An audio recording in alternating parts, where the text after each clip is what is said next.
আর SIP বলে আমি একটা সাইট ওপেন করে নিয়েছি এবং আমি এখানে মিড ক্যাপে আছে, মিড ক্যাপই থাক, চেঞ্জ করছি না, অল এএমসি। এবার এখান থেকে চেঞ্জ করে আমি 10 বছর দিচ্ছি।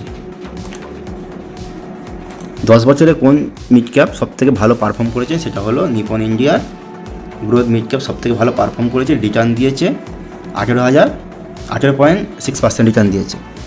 এবার যদি 5 বছরে দেখি, সাবমিট করলাম, 5 বছর দেখুন মতিলাল ওসওয়াল মিড ক্যাপ দিয়েছে 20.89%, সবথেকে টপ, 5 বছরের মধ্যে সবথেকে টপে মতিলাল ওসওয়াল আছে।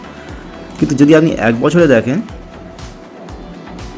1 বছরে আছে ICICI Prudential mid cap growth দিয়েছে 16.61% এই বছরে। তো এখন ইনভেস্ট শুধু কোনো ফান্ডের নাম দেখে করলে হয় না। প্রতিটা ফান্ড কিছু সময়ের জন্য ভালো থাকে, আবার সেটাকে চেঞ্জ করে সুইচ করে অন্য ফান্ড দিতে হয়। তো এই জন্য আমরা ওপেন প্ল্যাটফর্মে বলি না যে এই ফান্ডটা ভালো নিন, এই ফান্ডটা এই সময় ভালো পারফর্ম করবে। কারণ আমরা জানি যে 1 বছর 2 বছর 3 বছর বা 5 বছর পরে আমরা যদি ফান্ড চেঞ্জ করতে হয়, আমরা শুধুমাত্র আমাদের ক্লায়েন্টকে চেঞ্জ করতে পারবো। আমরা যে ভিডিও করেছি, ভিডিওর মাধ্যম দিয়ে যারা ইনভেস্ট করেছে তাদেরকে আমি চেঞ্জ করতে পারবো না। ওই জন্য আমরা পাবলিক প্ল্যাটফর্মে এসব বলি না। তো যারা ইনভেস্ট করতে চাইছেন আমাদের দ্বারা বা আমাদের চাইছেন আমাদের কাছ থেকে পোর্টফোলিওটা ম্যানেজ করতে, উপরে স্ক্রিনে দেওয়া কন্ট্যাক্ট নাম্বারে কন্ট্যাক্ট করতে পারেন।